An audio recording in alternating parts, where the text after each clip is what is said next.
रही है। ठीक है प्रभात, एक बड़ी खबर दर्शकों को बताते चले। बड़ी और महत्वपूर्ण खबर है, कानपुर पुलिस की घिग्गी बंदी हुई है। इस पूरे मामले में कानपुर पुलिस की घिग्गी बंदी है। कानपुर पुलिस कमिश्नरेट पर आईटीबीपी का कब्जा हो गया है। तस्वीरें हम लगातार आपको दिखा भी रहे थे। आईटीबीपी के हथियारबंद कमांडो ने सीपी ऑफिस को पूरे तरीके से घेर लिया है। पुलिस इतिहास में पहली बार आईटीबीपी ने कमिश्नरेट को घेरा है। सीपी ऑफिस में तैनात पुलिस वाले पीछे हट गए हैं। कानपुर पुलिस की घिग्गी बन गई है। इस पूरे मामले को लेकर एक और महत्वपूर्ण चीज देखने को मिल रही है। कानपुर पुलिस कमिश्नरेट पर आईटीबीपी का कब्जा है। जहां पर पुलिसकर्मी तैनात रहते हैं वहां पर आईटीबीपी के जवान तैनात हैं। इस समय आप तस्वीरों में देख भी पा रहे हैं। ये दरअसल पुलिस चौकी है जहां पर अब सीपी ऑफिस है। दरअसल ये जहां पर पुलिस तैनात होती है, लेकिन इस समय आईटीबीपी के जवान तैनात है। प्रभात, जाहिर तौर पर इस पूरे मामले को लेकर अब जो पुलिस है उसकी भी घिग्गी बनी हुई है पूरे तरीके से, क्योंकि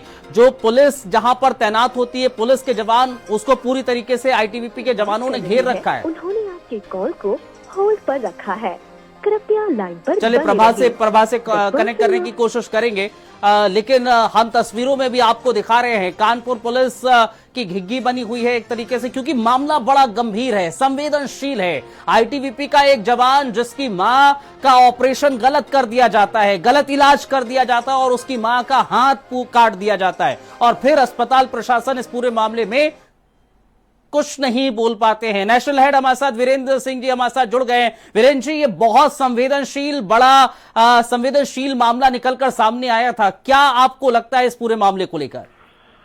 देखिए, ये उत्तर प्रदेश में एक नई घटना है और आईटीबीपी के जवान बड़ी संख्या में इस समय कानपुर पुलिस कमिश्नरेट के ऑफिस में पहुंचे हुए हैं और एक तरह से कहा जाए उन्होंने वहां पर डेरा डाल दिया है जी। ये मामला अचानक नहीं हुआ है। कुछ दिन पहले रेल बाजार थाने में आईटीबीपी के एक जवान की मदर भर्ती थी, माँ भर्ती थी, और उसका ये आरोप था कि उनकी माँ का गलत इलाज के चलते हाथ काटा गया है और उनके हुए कटे हुए हाथ को लेकर वो अभी 2-3 दिन पहले ही पुलिस कमिश्नरेट में लेकर हाथ को आए थे और उन्होंने कार्रवाई की मांग की थी। लेकिन पुलिस का रवैया जैसा रहता है, जांच से लेके तमाम मामलों में उसी तरह का रहा और आज ऐसा लगता है कि आईटीबीपी के जवानों का सब्र जवाब दे गया और इन्होंने अपने उच्चाधिकारियों को भी इसकी जानकारी दी। उसके बाद कमांडेंट के नेतृत्व में काफी बड़ी संख्या में अर्धसैनिक बल इस समय कानपुर के पुलिस कमिश्नर के कार्यालय में मौजूद हैं और कहा जाए कि इतनी बड़ी संख्या में उनके आने को कोई मामूली घटना के तौर पर इसको नहीं देखा जाना चाहिए। ये बड़ी नाराजगी के तौर पर आईटीबीपी के जवान असलहों से लैस हैं, उनके साथ हथियार भी हैं और वो पहुंचे हुए हैं। इस समय रघुवीर लाल जो कानपुर के पुलिस कमिश्नर हैं, उनके साथ उनकी बातचीत चल रही है। ये पुलिसिया लापरवाही का एक बहुत बड़ा नमूना है, घटनाक्रम है। इसमें कार्रवाई होनी चाहिए उन अधिकारियों पर जिन लोगों ने इस अर्धसैनिक बल के जवान की पीड़ा को नहीं समझा। रेल बाजार थाने के लोग जो अस्पताल के लोगों से मिले हुए हैं, जिनको कार्रवाई करनी चाहिए थी, अस्पताल के प्रबंधकों पर, डॉक्टरों पर कार्रवाई करनी चाहिए थी, एफआईआर लिखना चाहिए था, उन लोगों ने एफआईआर नहीं लिखी। तो ये सब नेग्लिजेंस है और ये नेग्लिजेंस हमेशा होता रहा है। ये आज इतनी बड़ी संख्या में जवान आ गए, वरना कई सारे जवानों को ऐसे धक्के मारकर वापस कर देती है पुलिस और वो इधर उधर भटकते रहते हैं।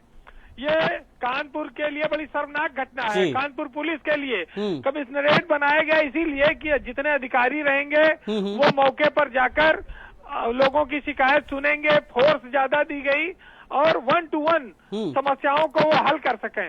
लेकिन देखिए कितनी विचित्र बात है कि एक जिले में 10-10, 15-15 आईपीएस अफसर लगाए गए हैं और आज उत्तर प्रदेश के इतिहास में ये ऐसी घटना घट रही है जो आज तक कभी नहीं हुई है। पुलिस और अर्धसैनिक बल का एक सीधा टकराव आप इसको कह सकते हैं। ये कोई मामूली बात नहीं है कि अर्धसैनिक बल के जवानों को सड़क पर उतरकर, थाने पर उतरकर पुलिस कमिश्नर के ऑफिस पर आकर घेराव करना पड़ा हो। ये बहुत बड़ी बेइज्जती की बात है कि आखिर पुलिस की कार्यशैली क्या रह गई है, वो अपने जवानों तक को इंसाफ नहीं दे पा रही है। नहीं, जाहिर तौर पर ये जवानों को इंसाफ नहीं है, लेकिन एक और जहन में सवाल है, पुलिस की कार्यशैली पर सवाल उठना लाजमी हो जाता है, लेकिन अस्पताल प्रशासन की भी कार्यशैली पर बहुत बड़ा सवाल उठता है वीरेंद्र जी। देखिए, सवाल तो उठा ही है, इसमें कोई शक नहीं है। और पुलिस अगर कार्रवाई करती तो आज ये नौबत थोड़ी आई होती। ये तो उसी के नाते आई कि रेल बाजार थाने की पुलिस ने कार्रवाई नहीं की होगी, और उसमें ज्यादातर होता क्या कि नर्सिंग होमों के साथ स्थानीय थाना पुलिस की साठगांठ रहती है। अच्छा। तमाम आए दिन घटनाएं होती हैं। तो अब किसी की माँ का हाथ कट गया और वो जवान हाथ लेकर पुलिस कमिश्नर ऑफिस आया और कह रहा है कि गलत इलाज किया, इनके ऊपर कार्रवाई करिए। आज वो 3-4 दिनों से भटक रहा है वो जवान। वो वीडियो बहुत वायरल हुआ था। जी जी। ये कोई पहली बार नहीं दिखा रहे हैं आपको।